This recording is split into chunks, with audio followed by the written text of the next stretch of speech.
Do you think you know all the great pharaohs of Egypt? Tutankhamun, Ramses, Cleopatra. But there is one ruler whose name has been so thoroughly erased from history that even the stone at Karnak bears the scars of hammers. A name that for over 3,000 years they have tried to make the world forget. In Egypt, the worst curse is not death. It is oblivion. When your name is destroyed on the walls of temples, when your statues are smashed, when your memory is torn out as if you never existed. This is exactly what they did to Akhenaten, the heretic pharaoh who challenged the gods, the priests, and the very foundation of Egyptian civilization. But here's what's really scary: even after thousands of years, his story still seems dangerous. Because he did what no one before him and no one after him dared to do. He tried to erase the entire pantheon of gods and replace it with a single sun disk. So what did Akhenaten do that his own people cursed his name? Why was he even erased from the list of pharaohs, as if he were a shadow? And why does his legacy still cause controversy among historians and horror among those who hear his story for the first time? Get ready. Because this is not just a biography of a pharaoh. This is a story about how one man decided to rewrite the religion, art, and very soul of Egypt, and paid for it with oblivion.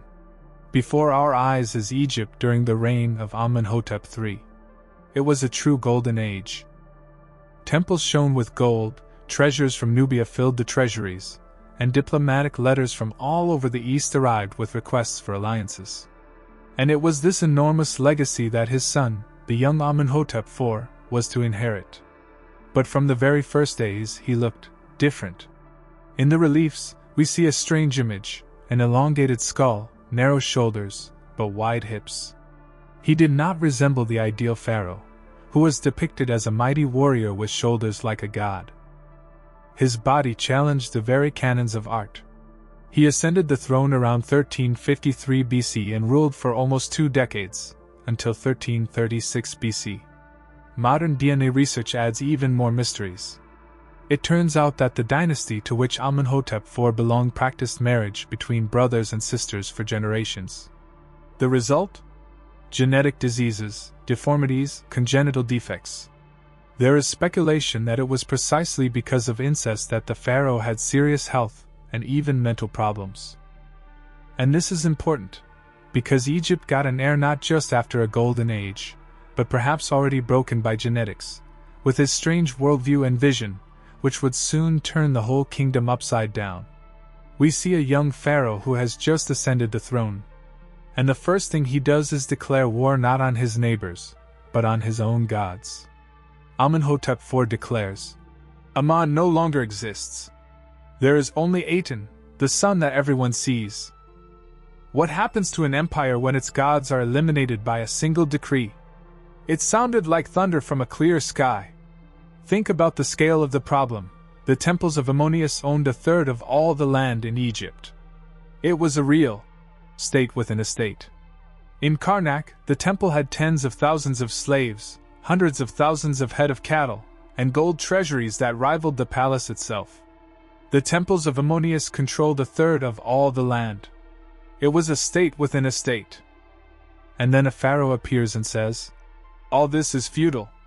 Your god does not exist. For the priests of Ammonius, this was not just sacrilege, it was a blow to the very system of power. For whoever controlled the god controlled the people. What Amenhotep IV did would later be called the first heresy in the history of Egypt. He didn't just raise the sun above all other gods. He began to build a new religion that could destroy the old order that had lasted for thousands of years. The picture of Egypt before Akhenaten is simple. Art is eternity. The pharaohs are depicted as equally powerful, godlike, without a single wrinkle. Sculptures are not portraits, but ideals. Everything serves one purpose: to show that power is immutable, that the order of the world is eternal. And then suddenly Akhenaten appears. In his reliefs, we see something completely different. The pharaoh sits with his wife Nefertiti, holding their children on his lap. The sunbeams of Aten extend symbols of life to them, as if they were a special family chosen by the god himself. It was a shock for the Egyptians. For the first time in official art, it was not grandeur that appeared, but humanity. We see kisses, tenderness, even tears. In one scene, we see the death of a little daughter. The mother is in despair, the nurse is holding the baby. This is unheard of. In a culture where death was covered up with symbols and myths, Akhenaten allowed tragedy to be shown as it is. When art stops lying, can power survive? Think how shocking this was for the Egyptians, who were used to seeing only godlike rulers. It was more than art. It was propaganda. Each bas-relief said, "The gods are no longer for everyone. Aten gives life only to me and my children." And for people who had prayed to Osiris and Isis for thousands of years, it was a shock. For the first time, art was no longer about eternity, and became about one thing: him. Imagine the scene: Thebes, the heart of ancient Egypt. The temples of Ammonius are gigantic, their walls gleaming with gold, their treasuries overflowing. The priests are not just priests, they are lords of vast lands, armies of slaves, and countless riches. In the 5th year of his reign, around 1348 BC, Akhenaten took a step that shocked the entire country. He leaves Thebes, the heart of the old religion and power, and decides to build a completely new capital. In the middle of a deserted desert, he orders the construction of Akhenaten, horizon of Aten, a city that was to belong only to him and his god. The construction was grandiose. Tens of thousands of workers, giant stone blocks, but not the usual ones. Akhenaten introduced a new technology: small standardized blocks, talatats, thanks to which the city grew at an incredible speed. Akhenaten was built from talatats, thousands of small blocks. The city was built from a quick construction kit, right in the desert. In just a few years, a palace, temples, and residential quarters were already standing in the desert. Is it possible to build a capital faster than people realize what they have believed in? But Akhenaten was not just a city. Around it, Akhenaten ordered something unprecedented. He had enormous boundaries steely carved directly into the cliffs surrounding the desert valley. On them, he personally declared that this land belonged to Aten alone. These stones marked not expansion, but confinement. In the inscriptions, the pharaoh swore an oath: the borders of Akhenaten would never be moved, never expanded, never altered. This was not a living city meant to grow. It was a sealed sacred space, frozen by decree. For the first time in Egyptian history, a capital was not defined by people, trade, or tradition, but by a religious vow carved into stone. Akhenaten was meant to exist exactly as Akhenaten imagined it. No more. No less. But the price of this construction was terrible. The old temples remained empty. The rituals that, according to Egyptian beliefs, maintained the order of the world were no longer performed. The gods who held up the sky and the earth were ignored. And for ordinary people, it was like the end of the world. The texts of that time convey a sense of fear. The sun rises, but will it return tomorrow? People lived in anxiety because the old order had been destroyed, and the new one seemed cold and incomprehensible to them. So Akhenaten fought the priests not with a sword, but with silence. He left their temples to rot, and their gods to remain silent. And the whole country had to live with the feeling that invisible forces no longer held the world together. Akhenaten's new temple was unlike any other in Egypt. Forget the dark halls with columns, where only priests had access to the sacred image. There was no roof here. The temple stood open, under the open sky, so that everyone could see the god directly, the sun disk that spread its rays across the earth. Temples without roofs. God, under the open sky. No intermediaries. This was the main shock. In ancient Egypt, priests always stood between people and gods. They knew secret words, performed rituals, and made sacrifices. Now, none of that was necessary. No secret rites, no sacred processions. Only the sun shining on everyone. It would seem to be a democratic idea. But in fact, it deprived people of everything that gave them hope. After all, Isis and Osiris, the gods who promised life after death, had disappeared. Anubis, the guide to the afterlife, disappeared. All the defenders and familiar faces of the pantheon disappeared. And the people were faced with the cold truth: death is the end. And life is only what you manage to live under the sun of Aten. This fear was not imagined. It was written into stone. In the tombs of Akhenaten, archaeologists later discovered what we now call the Great Hymn to Aten, the closest thing this new religion ever had to a sacred text. It speaks of sunlight, warmth, growth, and life under the rays of the sun. Aten gives breath. Aten gives food. Aten gives the day. But there is something deeply unsettling about the hymn. It says nothing about what comes after. No judgment. No rebirth. No promise beyond the horizon. For the Egyptians, it was a shock. They had grown up in a culture where death was only a transition, where funeral texts guaranteed eternity. And now they were left alone with reality. And this whole new religion had only one main function: to emphasize that Akhenaten himself and his family were at the center of the universe. At the center of the cult of Aten was not only an idea, but also Akhenaten's own family. And this is where one of the most disturbing pages of his life opens. The pharaoh had 6 daughters. No sons, and for Egypt, that meant disaster. The dynasty, which had held the throne for over a century, was in danger of disappearing. And then Akhenaten began something that was unheard of even in ancient Egypt. Try to imagine a 16-year-old girl, already wearing the queen's crown. We see strange scenes in the reliefs. His eldest daughter, Akhenaten, receives the queen's crown at the age of 16 and becomes not only the heiress but also the official wife of her father. Her younger sister, Akhenaten, at the age of 13 to 14, also appears next to him as his wife. And this is not the fantasy of archaeologists. The images clearly show that they are wearing royal crowns and sitting on the throne next to him. Was it monotheism or the cult of one family? But the most tragic story is associated with his third daughter, Akhenaten. She died at a very young age. On the walls of her tomb, we see a scene that impresses even modern researchers: a mother in tears, a child in the arms of a nurse, the grief of the whole family. There is speculation that Akhenaten died during childbirth, and the child's paternity is attributed to the pharaoh himself. For the ancient Egyptians, this was a double taboo: both blood relations and the death of a princess at a young age. But the reliefs make no attempt to hide the tragedy. On the contrary, it is shown publicly as part of the cult. This once again emphasized that life and death, love and power all boiled down to one family.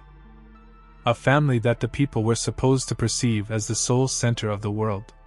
But while the cult became increasingly focused on the royal family itself, outside Akhenaten, the whole world was falling apart. Vassal kings begged for help, and the empire's borders began to crumble. While Akhenaten was building his paradise in the desert, the outside world was falling apart before his eyes. Egypt, which had been a superpower under his father, was now losing allies and territories one after another. In the Amarna letters, an archive of diplomatic documents preserved from that time, we read the desperate words of the vassal kings. "Send archers, Pharaoh! Our cities are burning! We will perish without help!" And what does Akhenaten do? He remains silent. No troops, no support. Imagine the despair of these rulers. They wrote letters into the void. The Amarna letters plead, "Send archers! Our cities are burning!" And the response from Akhenaten was silence. As a result, enemies are tearing the empire apart. Syria and Palestine, which had been under Egyptian rule for decades, are spiraling out of control. In the south, uprisings are beginning in Nubia. And for the first time in centuries, Egypt looks weak.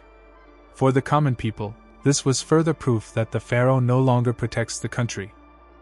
He sits in his Akhenaten, surrounded by reliefs of the sun disk, while the real world collapses. The ancient Egyptians believed that the pharaoh was the guarantor of Maat, the world order. But when order was destroyed, the question arose, was he really still the pharaoh?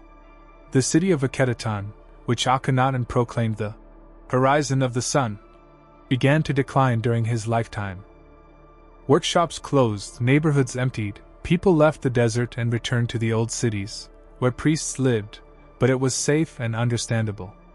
art that once seemed revolutionary became caricatured. In the bas-reliefs, the pharaoh looks strange, narrow shoulders, feminine hips, breasts. For his contemporaries, this was not just a new art form, it was a perversion. A symbol that the ruler himself no longer fit into the order of the world. Akhenaten found himself isolated. His paradise in the desert did not live up to expectations. He had no son to succeed him, he lost the support of the people, and the old gods returned to the consciousness of the people, even though their names were still carved out of the temples. Once he wanted to create a new eternity. And he was left alone in a ghost town that was already preparing to become a ruin. In the 17th year of his reign, Akhenaten's story ended as suddenly as it had begun. His death is shrouded in mystery. Some speak of genetic diseases that slowly destroyed his body. Others suggest exhaustion or even a conspiracy at court. But the fact remains, the heretic pharaoh died, leaving behind a divided country and a ghost town in the desert. Power passed to Nefertiti, and later to the young Tutankhamun. And the first thing the new rulers did was to bring back the old gods. The temples came back to life, the priests resumed their rituals, and the people breathed a sigh of relief. All of Akhenaten's reforms were declared a mistake, a dangerous experiment that nearly destroyed Egypt. His city of Akhenaten began to be dismantled into stones. His statues were smashed to pieces. His name was carved out of inscriptions. He was simply omitted from the lists of pharaohs, as if he had never existed. And just think, for an Egyptian, this was worse than death. His name was carved into dust. His statues were turned into rubble. His city was turned into building materials. And that was the worst thing. For an Egyptian, death was not the end. The end came when your name was no longer spoken. When it disappeared from temples and tombs. And that is exactly what they did to Akhenaten. They cursed him with oblivion. It seemed that Akhenaten's plan had succeeded. His memory was erased, his name was carved out, and the city dissolved into the sands. But time proved stronger than the curse. In the 19th century, archaeologists stumbled upon the ruins of a ghost town. Stones with strange scenes unlike any others in Egypt. Images of a pharaoh with an elongated skull, tender scenes with children, a sun disk stretching out its rays. The name that was to be forgotten forever came back to life, Akhenaten. In the 20th and 21st centuries, science went even further. DNA analysis of mummies from the Valley of the Kings showed that incest did indeed take place in the dynasty. Genetic diseases, disabilities, deformities, all this confirmed the strange images on the reliefs. What once seemed stylized or grotesque turned out to be reality. Today, we see Akhenaten not only as a heretic, but also as a man who dared to change the very foundations of civilization. He tried to create the first monotheistic religion in history. He destroyed the old order, and became its victim himself. And here is the strongest paradox. Once his name was carved out with hammers so that he would be forgotten. And now the same hammers of archaeologists are carving out the ruined walls from the sand to restore his memory. Akhenaten wanted to be remembered forever. And perhaps he succeeded, but not in the way he dreamed. So here is the real Akhenaten, not just a weirdo with a strange face, but a revolutionary pharaoh who tried to erase the gods of Egypt and write a new religion from scratch. His life became an experiment that cost the empire its power and him his name. The people cursed him with oblivion. His successors carved his image out of stone. But the irony of history is that it was his forgotten city that gave archaeologists the key to understanding an entire era. He wanted the world to remember only the son and his family, but in the end, the world remembers him first and foremost. His story is a reminder, even absolute power does not guarantee eternity.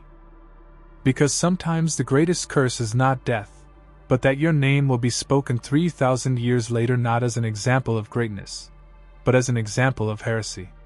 And if you think this was just a strange episode in ancient Egypt, then wait for the next stories. Because history knows many more rulers whose lives resemble not a textbook but a real thriller.